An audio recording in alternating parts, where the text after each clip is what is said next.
In the time before memory, when shadows first learned to whisper and the waves refused to sleep, when the royal offspring complained of the land bellowing like a bull, the world drew a single breath and held it. Something was rising, not born, not summoned, returning from the deep chambers where silence kept its secrets. It stirred in the black, not young, not old, but remembered by the darkness. The scholars of the Old Kingdom, the first keepers, felt the tremor before anyone else. Their blood quivered. Their enlightenment bent sideways. Their bones resonated with a truth older than language itself. And so the vellum bears the ancestral memory of the moment they carved the first cylinder seals. For this being carried a sun inside, a core of unbroken clarity, a fire forged in places where light is not born but made, a light that had survived what should have ended it, a light that had not been gifted but earned. Around them, the waves swirled, listening, learning, refusing to settle. It moved like memory made visible, like breath made ancient, like the shimmer of something that had waited too long to be seen. What emanated was not passive. It was not dust, nor ash, nor smoke. It was awareness. It was witness. It was the world's forgotten breath. The being rose slowly, as though emerging from a dream the world had once tried to forget. Their presence bent the air. Their shadow stretched in directions shadows were not meant to go. And still, the waves followed, orbiting them like a constellation that had lost its sky. The scholars watched in awe. Some wept, some bowed, some fled. For they knew what the rising meant, the return of a force that had been whispered about in prophecy, feared in legend, and prayed for in silence.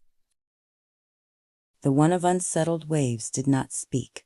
They did not need to. Their sun spoke for them, a truth light that pulsed behind their ribs, steady and unwavering.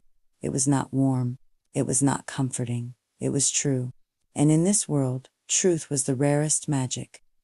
The moons in their face, the eyes like a doe that would later be seen as sharp, flickered open. Twin reflections of the inner sun, twin mirrors of prismatic sight, twin witnesses to everything the world had tried to bury. The waves swirled faster, as if greeting an old friend. The world exhaled, and the prophecy began to move. Witnesses spoke of a sun burning behind the being's ribs, not a star, not a flame, but a truth light, a brilliance that darkness had not smothered but tempered, like metal in a forge. This sun was not warm. It did not comfort, it did not soothe, it revealed, and revelation, in this world, was a force more dangerous than fire. The being's face held two moons, eyes that reflected the inner sun in prismatic arcs. They were not moons of night, but moons of sight. They bent the world around them, reshaping what was seen and what had been hidden. They revealed, they remembered, they saw. The scholars wrote, the two moons, upright meaning, sight beyond sight, dual knowing, child truth. Reverse meaning, blinding light, overwhelm, the weight of seeing. These moons did not wax or wane. They did not lie. They did not look away. They were the windows through which the sun spoke its truth, and the world trembled beneath their gaze. The darkness that once tried to claim the being became the soil of their becoming. In that fertile blackness, the sun learned to burn brighter. The moons learned to shine with the colors of every wound and every rising, and the waves learned to orbit, not fall, becoming a halo of memory, a cloud of witness, a living scripture of everything the world had forgotten. Before humans, before kingdoms, before scholars, the creatures of fur and feather, scale and petal felt the tremor of awakening.